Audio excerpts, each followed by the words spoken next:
Now let's see, I've known you for a very long time. I think I knew your first Washington job when you were chairman of the Council of Economic Advisors. You were also later chairman of the Federal Reserve Board of, the Board of Governors of the Federal Reserve System. And now you're completing 4 years as the United States Treasury Secretary.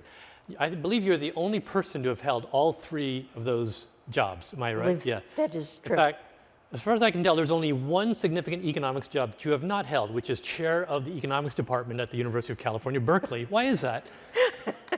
I think it's a job that's a bit of an administrative nightmare, and people tend to try to avoid it if possible. And so the only job you didn't have is the one you didn't want. Okay, fair enough.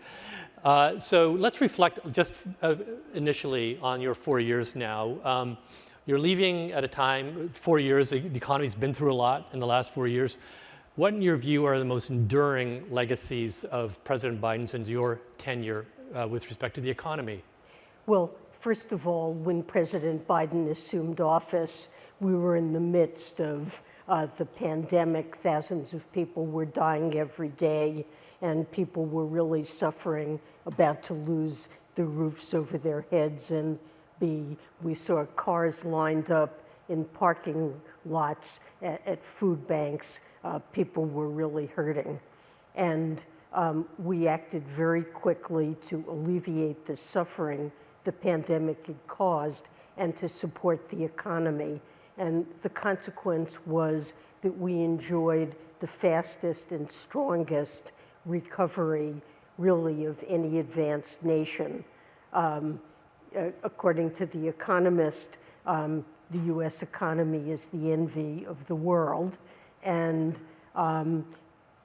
we have, if you compare us with the other G7 countries, you see the strongest growth, far stronger productivity growth than in any other country.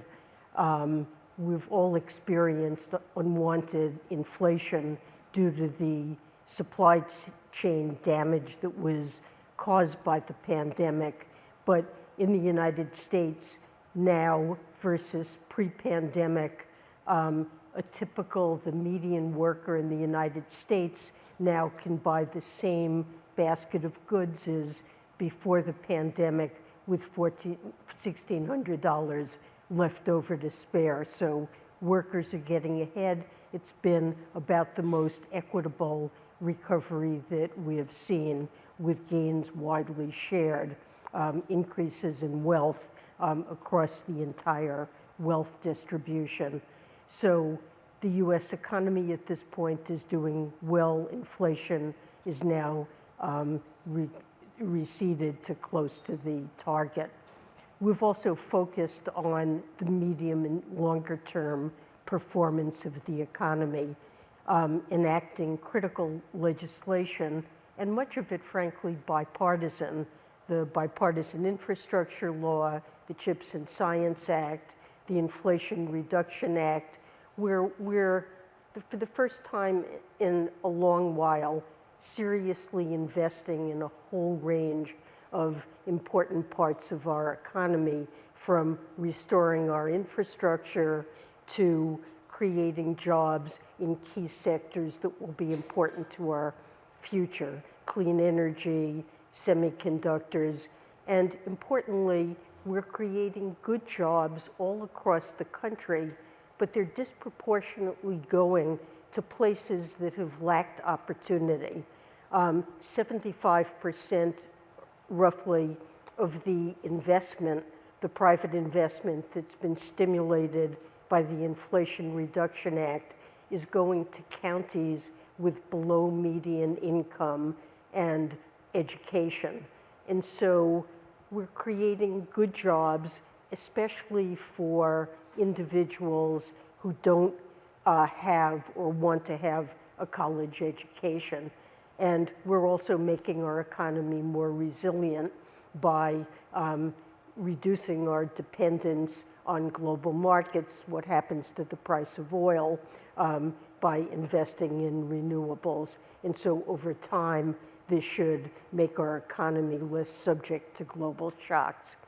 At the same time, we've taken other important steps, rebuilding international alliances that had frayed. So we're in a position to be able to work with our partners, trying to restore our contact with China, probably the most important bilateral relationship in the world. We have important disagreements with China, and we need to be able to express those, but we also need to be able to collaborate and cooperate on other areas where we have shared concerns. I think that bilateral relationship is on stronger footing. And we're beginning to address, in an important way, supply chain issues in areas we've become over-dependent on China and need to broaden our supply chains.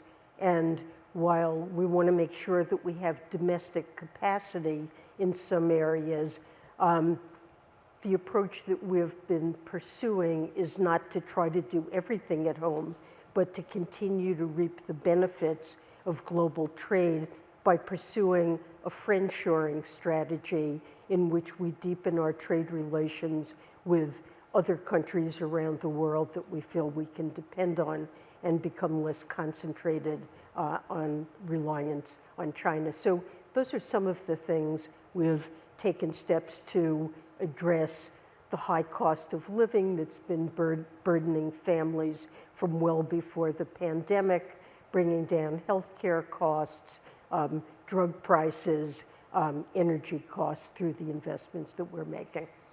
Obviously, the election did not go the way you or President Biden were hoping, so now you'll be watching the incoming administration with their economic agenda from the sidelines.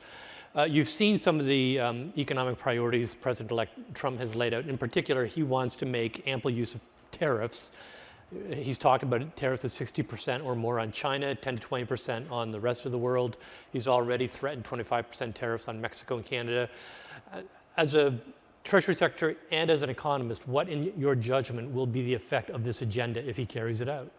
Well, I think the imposition of broad-based tariffs, at least of the type that have been discussed, almost all economists agree that this would raise prices significantly for American consumers and create cost pressures on firms that rely on inputs that they acquire through imports. So it would have an adverse impact on the competitiveness of some sectors of the United States economy and could significantly raise costs to households.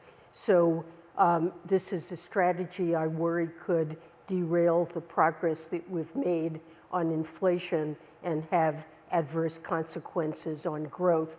That said, our administration also believes that sometimes the use of tariffs is appropriate, and we've used them in cases where we feel there are unfair trade practices. I've complained frequently and talked to our allies about Chinese practices of developing overcapacity, which end up dumping essentially goods into global markets that can undermine sectors of the United States where we want to have an important role in the future. In fact, as we spoke about earlier, I remember something you said a few years ago. You said that when you were trained as an economist, you were told that when somebody sends you cheap goods, you send them a thank you note, but you don't think that any longer. In what ways have yours, and in fact the world at large's assumptions about the advantages of free trade, especially with a country like China, evolved or changed in recent years? So let me start with the thank you note. So the reason that I was trained to think about sending a thank you note is that having the ability to import goods that other countries have a comparative advantage in producing can significantly lower costs for domestic consumers and businesses and enable a country to deploy its own resources into more productive areas. We just talked about the fact that broad-based tariffs can push up prices for American consumers if the new administration goes that way. So that is, there is a sense in which there's an important benefit from trade that would merit a thank you note. But there can also be adverse consequences. And in particular, after China joined the WTO, we saw an absolute deluge of low-cost imports into the United States, particularly in manufacturing and in sectors that provided very good jobs for people without a college education. And it's estimated that roughly 2 million good jobs were lost, and parts of the country were really heavily affected adversely by this rush of imports. So trade isn't, it can have adverse consequences, distributional consequences that are very important. And we've become much more aware of those, that trade may not lift all boats. It may lift some and actually lower others. And also, when we allow subsidies in foreign countries that undermine our competitiveness in areas that are critical, like semiconductors, where we used to manufacture a very large share of the world's semiconductors, and largely due to subsidies in other countries, lost that capacity. That can have very adverse long-term consequences in a sector where technological change often emanates from the process of production. So there can be long-term losses from allowing foreign practices that undermine our competitiveness in these industries. And so during the Biden administration, we have imposed targeted tariffs on clean energy goods and semiconductors from China. Now, this affects only $18 billion of trade, but these are sectors that we've decided are critical to our future. Another, you talked about the fight to get inflation back down. We've almost got to 2%, the Fed's target. We're not quite there yet. One of the principal philosophies of the administration was that you would leave the Fed alone to do this job. President-elect Trump has talked about how he thinks he should be able to give advice to the Fed. He said how he thinks that if he told Powell to quit, Powell could and should quit. What is your opinion of the President-elect Trump's inputs on the Fed this way? And what would your advice, and if Powell were asked to quit, what would you suggest he do? So let me say I've spent a good share of my life in various positions in the Fed, and I'm a strong proponent of an independent and nonpartisan, non-political Fed. It has a committee that is appointed with Senate approval of people who come from a variety of backgrounds, bringing different expertise and skills, and it makes policy in a way that I have never, in all the years I've been affiliated with the Fed, see politics come into play. And what research has shown, and this is certainly what I see from my own experience, is that countries perform better. They have not only better inflation performance, since every central bank has a price stability mandate, but real performance in terms of job creation and growth is also stronger when a central bank is left to use its best judgment without political influence. So what will the effect be if Trump gets his way and is able to interfere with the Fed or push out the chairman? Or do you think that he actually cannot do that? Well, I believe the chairman my understanding is, can only be removed by the Senate for cause. So the chairman has a 4-year term, and I don't believe can be removed. A president is free to comment on policy. Generally, in the administrations that I've been part of, the White House and president have refrained from doing that, and the Fed itself has become much more communicative over time, informing the public about the logic of its policies and providing forward guidance so that markets understand what the considerations are that go into Fed policy. And I think this has led to very good economic performance, and it keeps the Fed out of politics, which I believe is important so that the Fed is seen as an agency that is doing its very best to pursue American welfare broadly speaking. So I think it's a mistake to become involved in commenting on the Fed and certainly taking steps to compromise its independence. And it will I believe it tends to undermine the confidence of financial markets and ultimately of Americans in an important institution. President Trump has nominated or picked Scott Bessent, a hedge fund manager, to be your successor as Treasury Secretary. Have you had a chance to speak with Mr. Bessent, and what are your impressions, and do you have any advice for him? Well, I did have one conversation with him before Thanksgiving, and I congratulated him on his nomination and told him that I thought he would find this an extremely interesting and challenging job, and that the Treasury has a very broad range of responsibilities, not only for economic policy broadly, but for tax policy, for sanctions policy, for international alliances, and a broad range. And that what he would find at Treasury is a staff, and particularly civil servants, who are analytical, proficient, professional, operate with high integrity, and produce analysis that can be relied on, that is important to financial markets and to the economy.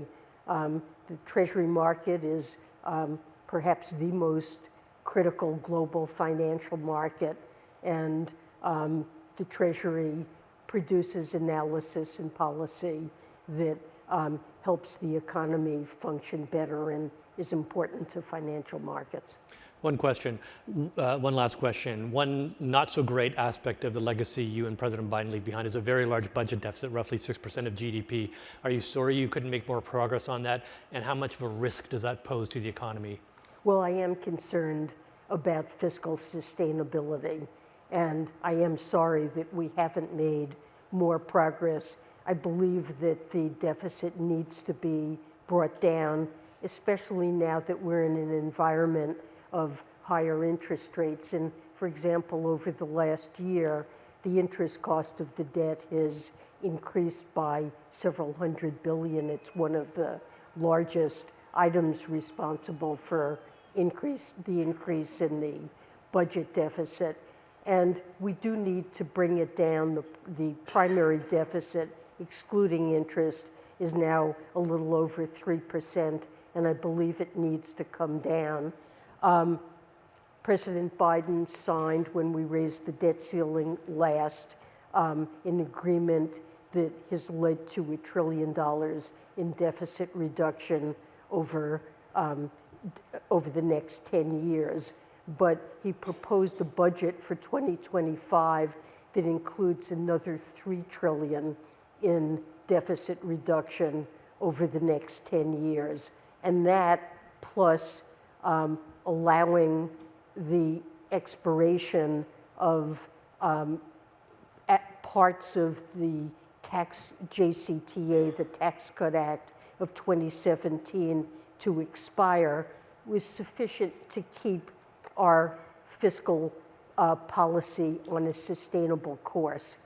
But there will be important negotiations over what happens with those expiring tax provisions.